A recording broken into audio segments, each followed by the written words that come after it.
Damn, boys. Just another super quick dub today. For like the past 3 days, I've already been getting off the markets at like 7:10 a.m. max.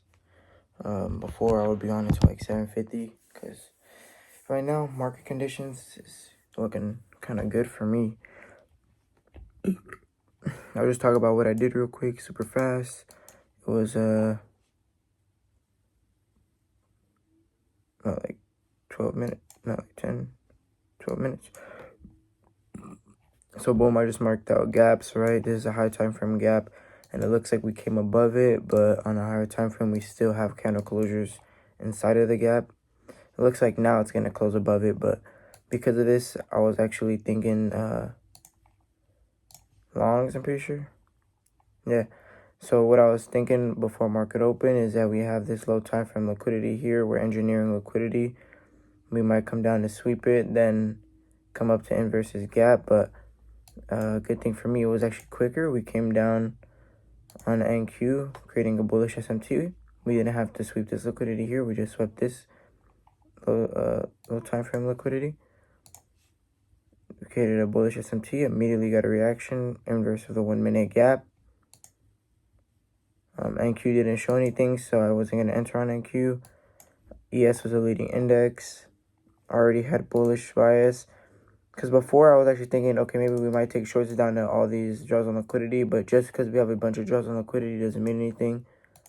Because I looked on the hourly, and we're bullish on the hourly, bullish on the 4 hours, so. And we have bullish, we're disrespecting bearish confluences by sweeping that liquidity and inversing 1 minute gap. Then I waited for, pretty sure this is 5 minute gap. I was waiting for at least a 3 minute closure above this gap, which we got here. And on the retrace, I was looking for longs, so we retrace into this 1 minute gap. Perfect reaction right when we react to this 1 minute gap.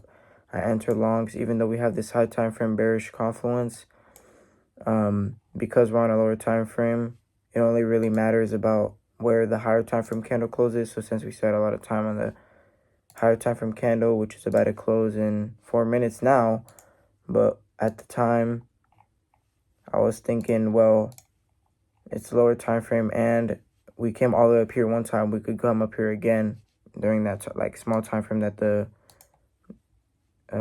high time frame candle still open. I'm kind of sick of ES, bro. It's always a leading, not always. Whenever it's a leading index, it's above, and then it starts slowing down, and NQ ends up reaching the targets before it. So I was actually kind of scared because NQ, the gap is here, and we're actually having better reactions here, you see? We stayed inside the gap the whole time, but this one came all the way up here. Yeah, and then pre-market actually marked out this high time frame SMT, but it looks like since we had this SMT, I ignored this one. I actually took another short, right? It's risky right when we inverse this, right when we had this candle closure in this 1 minute gap, I took a short, but then once we came back up here, I just exited, break even, because I'm not trying to, not trying to have a loss and then equal out my win and my loss, So if I entered, then we immediately started pushing up. Right around here at this bearish candle is when NQ hit this gap, and I was like, oh my god, what is it doing? And then it also swept the liquidity before, but then good thing it kept going. It went for these highs, Asia highs. But yeah, I was aiming for London highs. We hit it, and now you could be looking for shorts after this.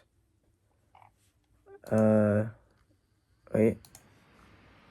Let me go to we might actually close back into this range of the gap, which would be good for shorts, especially after sweeping high time frame liquidity. Like, look at this. We're way below. Yeah, so now if somebody's looking at this, and people who don't like taking trades early on in the session, they can be looking for shorts, not for sure. Probably already in it, inverse rally gap. We retrace into this inverse gap right here. We get a bearish reaction. You could be taking a short off of this. Stop loss above. And then target literally like right here if you wanted it to. which is probably going to hit. But regardless, winning trade today, I don't want to test my skills and try and get another win. So, yep, easy dub today. No news today, which is why market just looks so good.